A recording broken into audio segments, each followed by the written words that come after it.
Students welcome back. I am Nitika from HT class. Question number 20 to 25 में इस video में discuss करेंगे refraction of light at plane surface Selina publication के। तो यहाँ पर जो क्वेश्चन नंबर 20 वो है हमारा, in the figure below a ray of light A incident from air suffer partial reflection and refraction at the boundary of water. ये जो बाउंड्री है यहाँ पर वो रिफ्लेक्शन भी हो रहा है, रिफ्रैक्शन भी हो रहा है, और ये आपको डायग्राम के थ्रू दिखाना है। तो जब डायग्राम के थ्रू दिखाना है तो आपने एक साथ क्या करना है, इनको मार्क कर देना है कि कौन सा रिफ्लेक्टेड रे है और कौन सा रिफ्लेक्टेड रे है।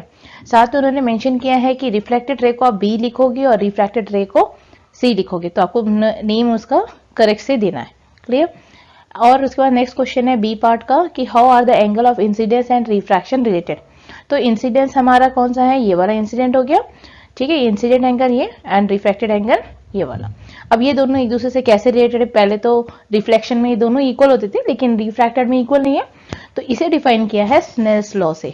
ठीक है, तो स्नेल्स लॉ ने क्या कहा कि the ratio of the sine of the angle of incidence i to the sine of angle of refraction is constant for the given pair of medium. तो क्या रिलेशन है इसका, साइन आई अपॉन साइन आर जो है, जब हम sign के साथ इसको डिफाइन करेंगे तो वो कांस्टेंट वैल्यू आएगा। क्लियर हो गया। क्वेश्चन नंबर 21 में इन द डायग्राम या the diagram alongside show the reflection of a ray of light from air to liquid. Air से लिक्विड है, यूजुअली आप यहां से देखते हो यहाँ पर आते हैं, पर यहां से भी इंसिडेंट हो सकता है। ठीक है, तो ये आप पर जो एक्सपेरिमेंट कर रहा है उस पर डिपेंड कर रहा है कि वो कौन सी तरह से रे सेंड कर रहा है ना। तो यहाँ पर क्या है, फ्रॉम एयर टू लिक्विड है। Right the value of the angle of incidence, यहाँ पर एंगल ऑफ इंसिडेंस लिखना है और एंगल ऑफ रिफ्लेक्शन लिखना है। आप तो बोलोगे, जैसे क्वेश्चन आप देखोगे फटाफट बोलोगे 30 डिग्री है, यहाँ 45 डिग्री लिख दोगे, पर ये गलत है। क्यों? एंगल ऑफ इंसिडेंस वो नॉर्मल से बनाता है। ठीक है, जो नॉर्मल से एंगल बनता है उसे ही एंगल ऑफ इंसिडेंस बनेंगे।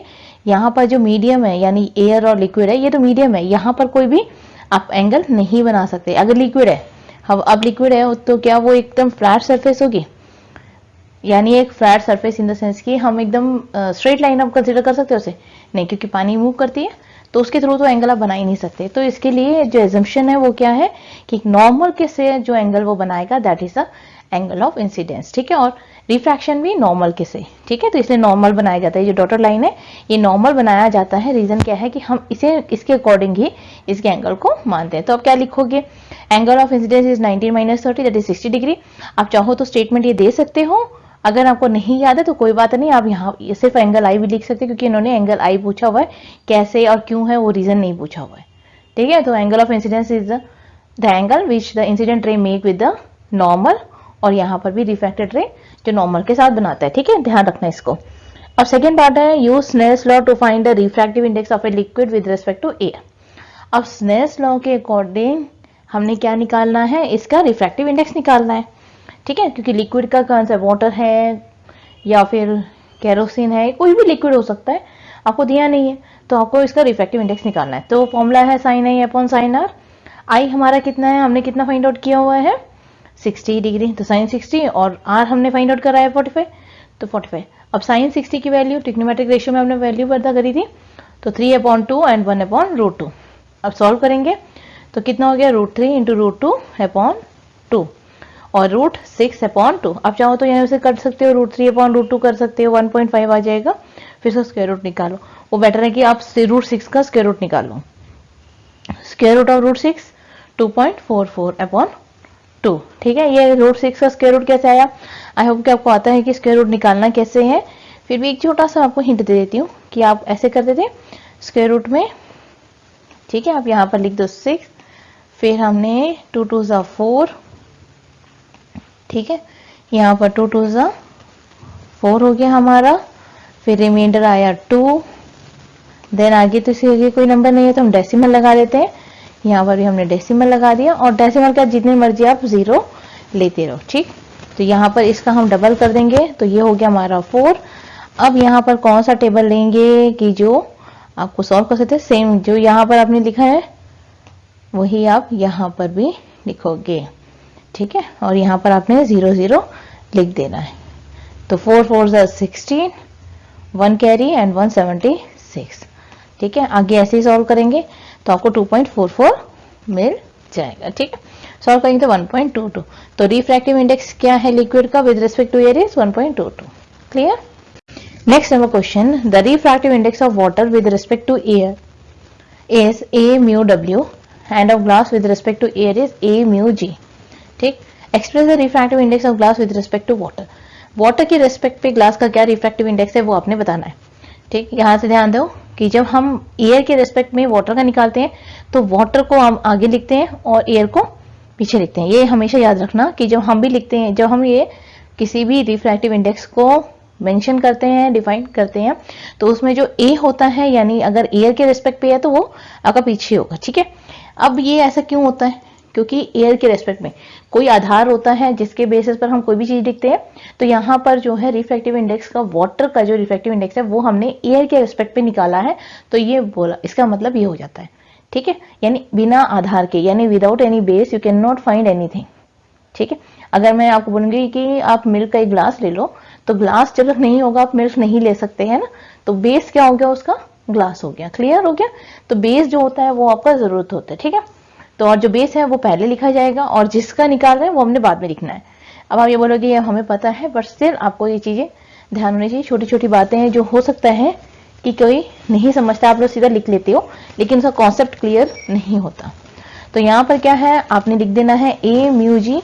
तो स्पीड के रिस्पेक्ट है तो स्पीड यहाँ पर क्या है, एयर में आएगा, क्योंकि एयर के रिस्पेक्ट में है तो जिसके रिस्पेक्ट में होगा वो न्यूमरेटर में लिखा जाएगा और जिसका निकाला जाता है वो डिनोमिनेटर में होता है.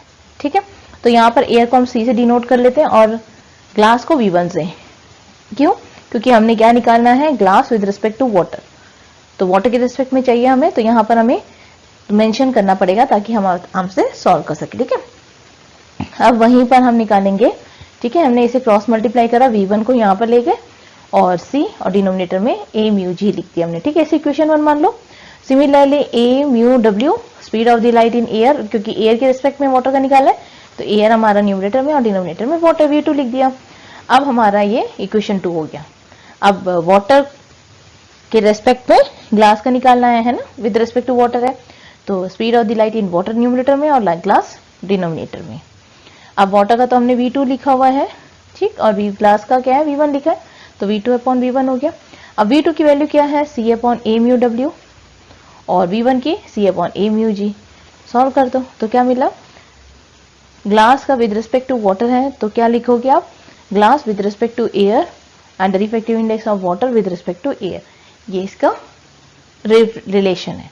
ठीक है, आपको इसे एक्सप्रेस करना है तो आप ऐसे एक्सप्रेस कर सकते हो. आई होप क्लियर हो गया. कोई प्रॉब्लम आती है कमेंट बॉक्स में पूछ सकते हो. नेक्स्ट आता है हमारा question number 23, what is lateral displacement. अब लेटरल डिस्प्लेसमेंट क्या होता है और इसका आपको रे डायग्राम के थ्रू ये बताना है. ठीक है, सबसे पहले क्या है, लेटरल एक डिस्प्लेसमेंट होना यानी सीधी लाइन जो थोड़ी सी मूव कर जाती है. जब हम कोई भी चीज पास करवाते हैं ना, ठीक है, जब हम यहाँ से रे ऑफ लाइट पास करवा रहे हैं, जैसे ये रे आपको दिख रहा है या नॉर्मल के थ्रू हमने माना, ठीक, तो यहाँ से ये रिफ्रैक्ट हुआ. ठीक, अब जब ये बाहर निकला, क्योंकि इस प्रिज्म के अंदर, नॉट प्रिज्म सॉरी, ये जो आपका ग्लास स्लैब है इसके अंदर आपकी रे ऑफ लाइट गई. ठीक, फिर क्या हुए, अगेन वो रिफ्रैक्ट हुई क्योंकि वो डेंसर से रेयरर में गई. पहले रेयरर से डेंसर में गई और फिर डेंसर से रेयरर में आई. तो 2 बार इसमें क्या हुआ, रिफ्रैक्शन हुआ. अब जो दूसरी बार हुई तो उसे हम इमर्जेंस बोलेंगे क्योंकि रिफ्रैक्टेड तो हमने यहाँ लिख दिया था, तो रिफ्रैक्टेड होके फिर बाहर निकली तो उसे हम इमर्जेंस बोलेंगे. तो आप ये नोट करोगे कि जो इंसिडेंट लाइन और इंसिडेंट एंगल और इमर्जेंस एंगल दोनों इक्वल होंगे हमेशा. ठीक है, लेटरल डिस्प्लेसमेंट. अब यहाँ में लेटरल डिस्प्लेसमेंट आता क्या है, जब हम एक लाइन स्ट्रेट ड्रॉ कर देते हैं, जैसे यहाँ पर अगर मैं इसे स्ट्रेट ड्रॉ करूंगी ना तो यहाँ पर रिफ्लेक्ट होना चाहिए था, इसी लाइन पर आना चाहिए था, लेकिन ये आया इधर पे. क्यों? क्योंकि इसमें क्या हुआ, रिफ्रैक्शन भी हुआ और अगेन 2 बार रिफ्रैक्शन हुआ. ठीक, अब जो 2 बार रिफ्रैक्शन की वजह से क्या हुआ, उसकी जो लाइन थी जो उसने स्ट्रेट फॉर्म करना था वो स्ट्रेट फॉर्म नहीं करा, वो दूर से आपको दूर हो गया, मतलब डिस्टेंस हो गया. तभी आप जब कॉइन डालते हो ना तो एक पर्टिकुलर पोजीशन पर नहीं डालते. जब आप देखो कहीं कहीं पर आपने देखा होगा कि पॉन्ड में लोग कॉइन फेंकते हैं तो पर्टिकुलर जगह पर नहीं जाता, क्योंकि आपको जो दिखाई दे रहा है वो एक्चुअली में उसका पोजीशन होती ही नहीं है. ठीक है, वो यहाँ उसे हम क्या बोलेंगे, लेटरल डिस्प्लेसमेंट. यानी कि इसमें क्या है, थोड़ा सा हिस्सा क्या हो गया, थोड़ा साइड हो गया, है ना. तो अब इसको कैसे डिफाइन करेंगे, the perpendicular distance between the incident ray, इन दोनों के बीच जो परपेंडिकुलर डिस्टेंस है, incident ray and the emergent ray, this is an emergent ray, is defined as lateral displacement. और this shift depend upon the angle of incidence, angle of refraction and the thickness of the medium. ये किस पर depend करता है? Thickness कितनी है, कितना incident है और कितना रिफ्रैक्टेड एंगल बनाया है, ठीक है, उस पर डिपेंड करेगा। क्लियर हो गया? तो अब आता है हमारा नेक्स्ट क्वेश्चन, क्वेश्चन नंबर 24। ठीक, 24 क्वेश्चन में क्या है? A ray of light strike the surface of a rectangular glass slab such that the angle of incidence in air is 0 degree and 45. In each case, draw the diagram to show the path taken by the ray as it passes through the glass slab and emerge from it. तो बस यहाँ पर आपने glass slab लेना है। अब ये 0 degree है, ध्यान देना, ग्लास स्लैब में जब वो 0 डिग्री का एंगल बनाता है, यानी नॉर्मल से जाता है, तो उसमें कोई भी डिफ्लेक्शन नहीं होता, यानी उसमें कोई भी मूवमेंट या बेंडिंग नहीं होती है। क्लियर? तो यहाँ पर आप स्ट्रेट लाइन बना सकते हो, सीधी सी बनेगी 0 में। लेकिन 45 में एमरजेंस क्या हो जाएगा? 45 हो जाएगा। लेकिन रिफ्रैक्टेड क्या होगा? वाह, वो देखना पड़ेगा कि इतना होगा, ठीक है। तो आपको यहाँ मेंशन नहीं है, तो आपको जरूरत ही नहीं मेंशन करने की, ठीक। तो हो गया, आई होप आपको क्लियर हो गया। हमारा जो next question, so question number 25, last question इस वीडियो का। In the adjacent diagram AO is a ray of light incident on a rectangular glass slab. Complete the path of the ray until it emerge out of the slab. ठीक है, आपको ये path को complete करना है तब तक जब तक वो बाहर नहीं आता। और दूसरा क्या है? तो पहले हम ड्रॉ कर लेते हैं। ठीक, हमने नॉर्मल ड्रॉ करा, रिफ्रैक्टेड रे करा, then again normal and refracted ray. ठीक है, तो यहाँ पर क्या था? ये रेयरर से डेंसर में आया और डेंसर से रेयरर में गया। ठीक है, तो अवे फ्रॉम द नॉर्मल और टुवर्ड्स द नॉर्मल। यहाँ तक तो क्लियर है, ये हमने कैसे बनाया। ठीक, अगर ये अब देन हमने इसमें क्या करना है? Mark the angle of incidence I and angle of refraction R। तो एंगल ऑफ इंसिडेंस और एंगल ऑफ रिफ्रैक्शन हमने मार्क कर देना है। How is the refractive index of a glass related to the angle I and R? आपने पहले भी करा है, स्नेल्स लॉ से रिलेट करते हैं कि sine of I is upon sine of R is equal to constant. ठीक है, तो ये हमने ऑलरेडी पिछले क्वेश्चन में करा हुआ है। अब mark the angle of emergence by the letter E। Emergence को E से करो, आपने E से कर देना है और उसे एंगल ऑफ एमर्जेंस बोल देना है। अब ये कैसे? How are the angle I and E related? कैसे ये रिलेटेड है कि एंगल ऑफ इंसिडेंट और एंगल ऑफ एमर्जेंस दोनों क्या होते हैं? इक्वल होते हैं। ठीक है, हमने वही लिख देना है। Which two ray are parallel to each other? अब कौन से दो रे हैं जो पैरेलल है? यहाँ पर तो कोई भी रे नहीं है, लेकिन हम एक रे इमेजिनरी ड्रॉ कर लेते हैं, तो वो रे जो है वो पैरेलल होगा। कौन सा? AD is parallel to BC। Clear? ये नेम देम है, तो आपको नेम लिखना पड़ेगा। Indicate in the diagram the lateral displacement between the emergent ray and incident ray. तो इसे आपने मार्क कर दिया लेटरल डिस्प्लेसमेंट को। और state one factor that affect the lateral displacement. कौन सा फैक्टर है? Thickness of the medium. ठीक, जितना ज्यादा थिकनेस होगा उतना ज्यादा लेटरल डिस्प्लेसमेंट होगा। आई होप आपको कोई प्रॉब्लम नहीं आती है। अगर कोई प्रॉब्लम आती है तो कमेंट बॉक्स में पूछ सकते हैं। पॉइंट टू पॉइंट आंसर लिखोगे, मार्क्स पूरे स्कोर कर सकते हो। तो आई होप आपको क्लियर हो गया।